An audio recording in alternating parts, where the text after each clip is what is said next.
Right, hello and welcome to this week's angling blog.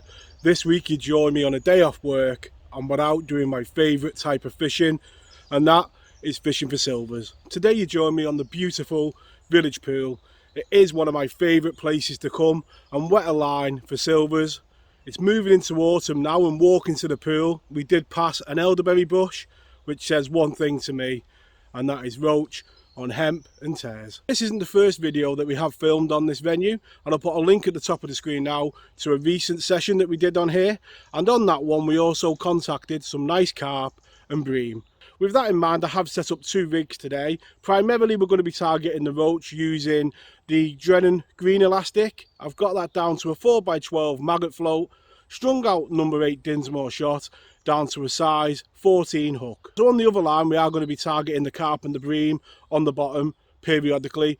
On that I've got the red elastic from Drennan. I've also got that down to 4-pound line, a 0.8 gram float, and that's down to again a size 14 hook. So looking at the side tray, nice and simple. We've got quite a lot of hemp, and that is the bait that we're going to primarily be feeding with today. Got some tares from Cheshire Particle. I did grab some of the elderberries just to try them on the hook. It's a bait I have tried before and I do know work for the roach, but yeah, just gives you that contrast bait to try on the hook. We've got some corn obviously for that far outline, some pellets for that far outline, and we've got around 2 pints of maggot left from the weekend. Some of them are dead, and hopefully they're just going to be a hook bait and we're not going to have to feed them, depending on how the swim goes. So looking at the swim, I'm going to be targeting the roach here on hemp, just close enough to throw by hand and then fish the float over the top. Lining up with that bush over there, the very last bit of weed. On that line, as you can see on screen now, I've just been feeding some of the pellet and the corn, and I'm going to leave that for as long as I can. I'm going to feed it probably every half hour with a bit more bait, and then just drop onto it after about an hour and a half, just to see what's on it. And if anyone watched the recent video, I'm just going to drop a little bit of bait down here, see if Mr. Carp comes in really close and we can have a go for him. At the start of every session it's always good to have a plan, and hopefully today it all does go to plan and we manage to catch a few fish on the hemp and tares. Starting on the maggot just allows you to judge the swim, how many fish are here, and hopefully just to get a few early bites, because maggot is a lot more unselective than the tare.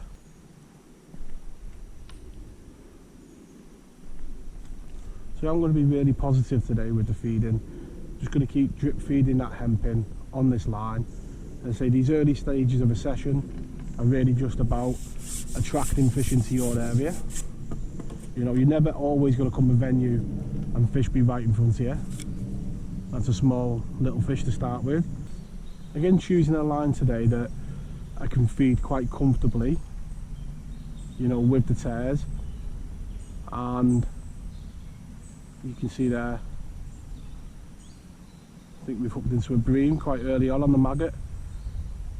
Now it is the roach that I was hoping to catch today, but again that is why we've put that line out there.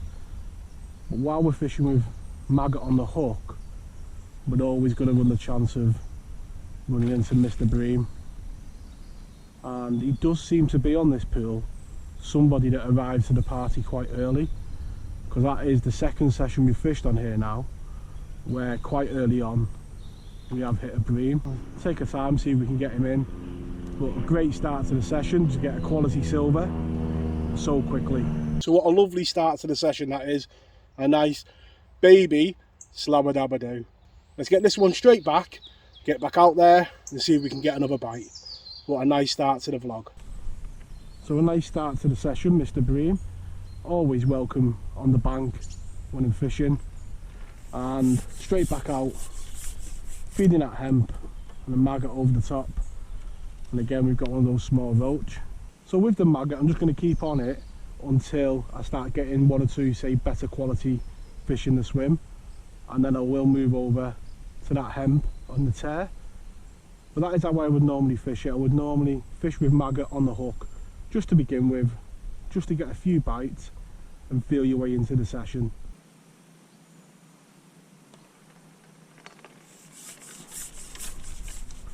the fact that you are just feeding hemp and only using a maggot on the hook makes no difference then to the swim. While you're just feeding hemp and using maggot on the hook, you're not going to change the dynamics of the swim, as in you're not going to attract lower quality fish in because there's only one maggot in the swim. It's when you start feeding the actual maggots that then you begin attracting the smaller quality in. The single maggot on the hook isn't going to make any difference.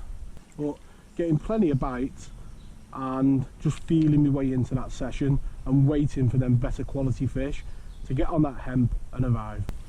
Feed that hemp again, only a few pinches. You know, hemp always looks like you're feeding more than you actually are, just by the nature of it. You can see there, getting a good reaction to that bait going in. It's the first roach.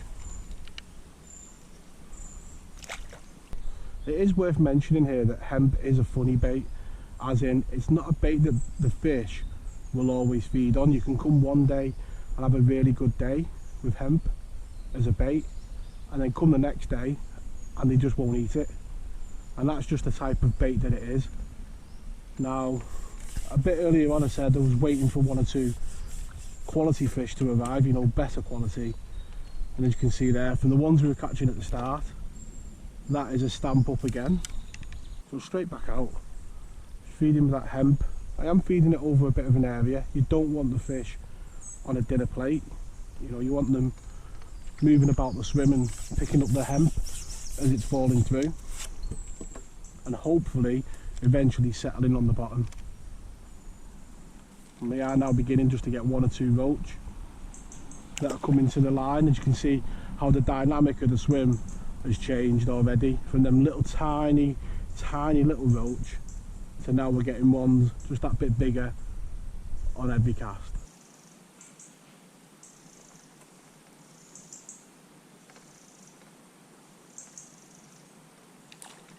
It's the first really better quality fish coming, and it has come after leaving the float to settle for the bit on the bottom. As always, those better quality fish are always in the lower layers. So that is the average stamp that I was hoping to get today. Obviously there are bigger in here and you hope they move in, but on average that is the stamp that you're hoping to attract as your average size of fish. And if you manage to get them going one a chuck with a few bigger ones on top, you can have a very good day's fishing. But you can just see there how the dynamics have changed from tiny little fish to ones that are like that. And they're all the little signs that you're looking for to begin using the tear and begin using them elderberries on the hook. So what we'll do now is I'll begin to periodically just try with a tear. You know, try maggot, but every now and again just try a tear just to see their reaction. But the most important thing at the moment is just to keep feeding hemp and only hemp. You don't want to be fishing or feeding the maggot, because it definitely will attract them back into the swim. So when you make that transition from maggot to tears, I've took a weight off that float there just so it sticks up a bit more. You're just looking for little indications that the fish are seeing that as food. You know, whether that's just little knocks on the float, bites, and that's what you're really looking for. You know, reading that float, you can just see tiny little knocks on that bait, and there you can see it's just bobbed under. It just tells me that, you know, they will eat a tear, because some days they just won't have it at all. But just them little bites and them little knocks lets me know that definitely today there's a good chance that we can get a few fish on them tears. And it does take a bit of a time to get used to the bites on tears. They can be quite fast, and that is why I've chose to fish the pole today rather than the whip, because obviously the bites are a lot easier to hit on the pole. Well, that's the first fish coming on the tear. And as you can see there, the tear in its mouth and a little handful of silver. And so the bites are quite fast on a tear, but proper made up to get a bite, because it shows that them roach are feeding on that hemp. So let's get him in the net and let's get back out there.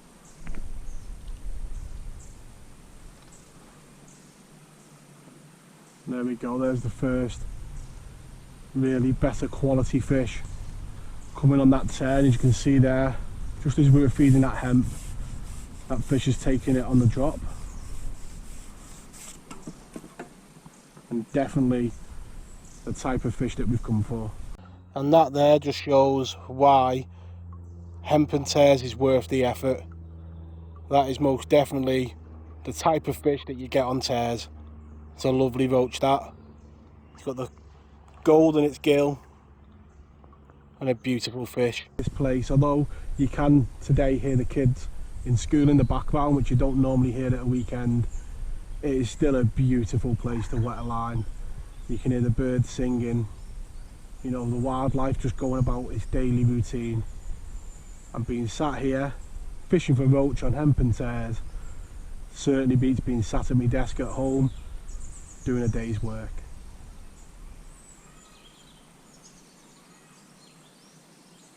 And there we go, just waiting for that float to bury. You do sometimes have to wait a bit longer for the bites on hemp and tares, but you know, you are rewarded most of the time with quality. It's another one of those bream. Do love me silver fishing, and hopefully you guys on the channel enjoy it too. You know, there's been a lot of carp fishing on the channel this year, and that is purely to try and get confidence for that trip to France that is coming up. You know, I want to go there confident with my tactics and having confidence, but be sure over winter there's going to be a lot of pike fishing, and definitely we're going to be going out fishing for those dace and roach and silvers. And see if we can get this guy in and take a look. He's getting on there a bit more, isn't he, to the slabber-dabber-doo status. But you can see there what great fun silver fishing is on the pole with them hemp and tares. What, we've been fishing for an hour and we've already got a few pound of fish in that net, and we haven't started at first light today. We didn't get on the bank till about 10 o'clock. So let's get this beautiful bream straight back. Let's get back out there because I am having loads of fun. That's how I'm hooking the tare, just nice and simply pushing the hook straight through the side like that on the hook. On hard days sometimes you have to go to a smaller hook and completely bury the tare, but today it's going to start like that and it seems to be working. So I'm waiting a bit longer for the bites, but when we're getting them, definitely quality to them. And this is another one of those quality roach just coming on the tare and feeding that hemp. And there we go, beautiful roach, and in this clear water, lovely colours. Let's get him straight back. And you can't beat that feeling when it does all come together. The float berries and you just feel that jagged fight of a roach. And say, not getting loads of bites, but sticking on that hemp and tares is ensuring a bit of quality to the net. And hopefully the fish that we're seeing moving about will move in, because it is one of them baits, when you get it right you can really have a good quality net of fish. Another one of those lovely perfect village pool roach. Autumn really is the time of these beautiful fish, and I love getting out catching them. So I just added another section of pole on just to let me get out a bit further, because the fish had started to back off. And as always with the roach, the better quality ones just always hang off the back. We've hooked into another one of these lovely roach. Just going to take me time and just try and get him in. And there we go, there's that lovely roach just coming off the back of the feed like the better fish always do. Keeping on feeding in the same line, and hopefully we can keep picking up lovely fish like that. I'm just starting to see the odd sign now of them carp again, just coming on top of the shelf up here. Been getting a few bites from the roach, and just periodically just been dropping a bit of corn and a bit of pellet just down there. And I think in a bit we'll have a little go and a bit of fun on the top kit and see if we can hook one. Just going to keep just dropping a bit of food in just to get him confident, and then we'll have a go.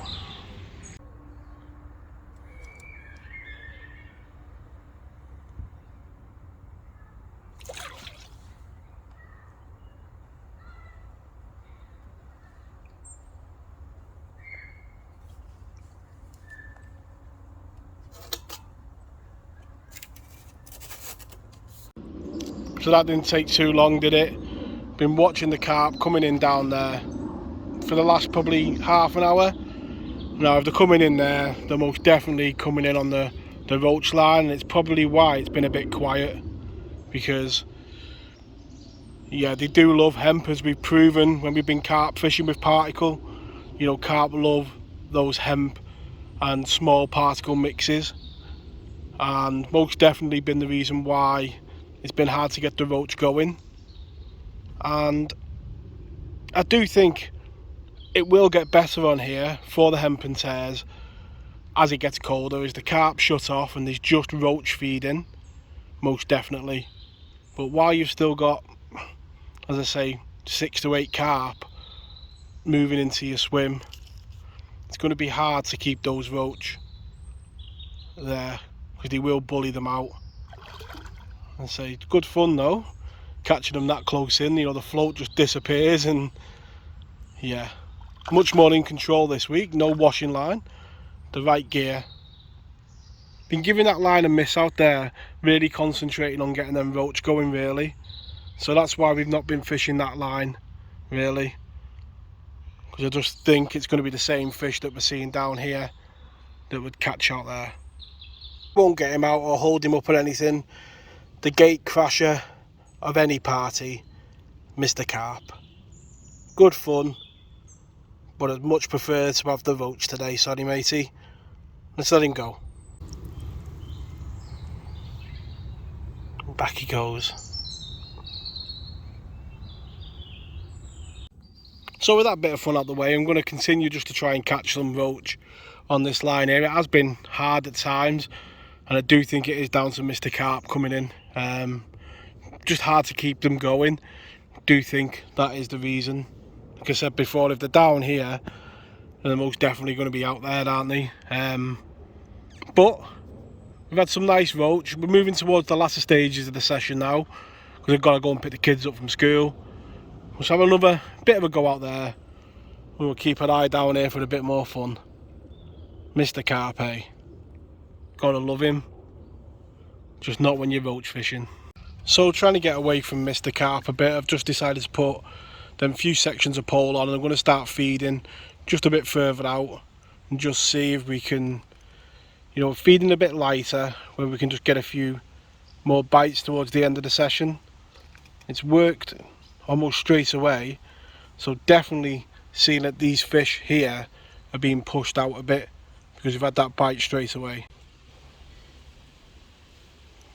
And a lovely roach. They are in beautiful condition on it.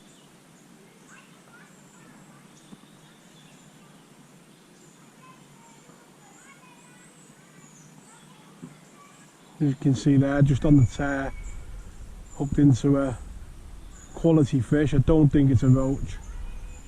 I think possibly be a bream or Mr. Carp. It's not really doing much.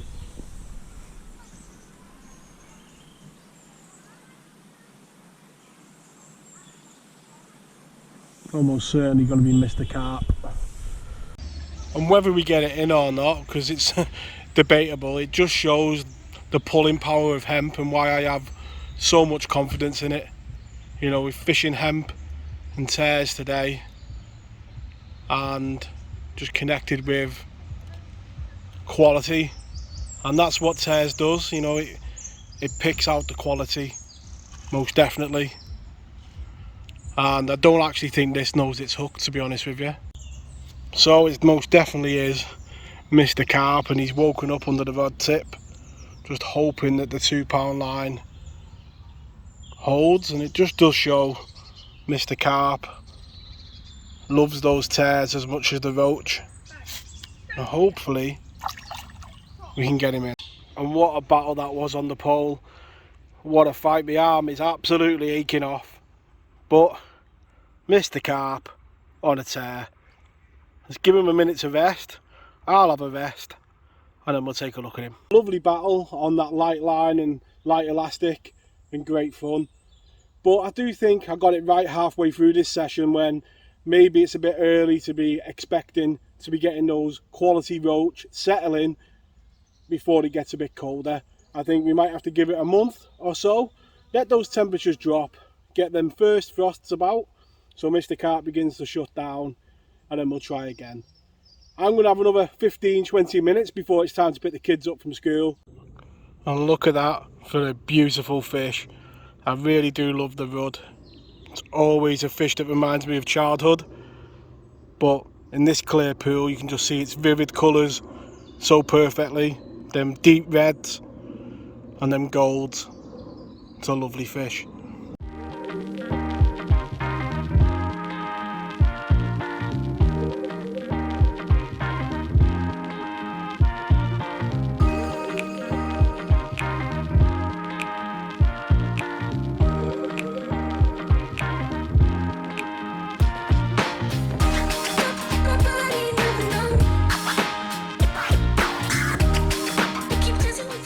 So the session does come to an end there now, and as you can see on screen, an enjoyable few hours fishing. If you add onto that net the 2 bream that we had and the 2 carp, it's an enjoyable few hours fishing, isn't it? So at the end of every session, it's always good to look back at what went well and look back at what didn't go so well.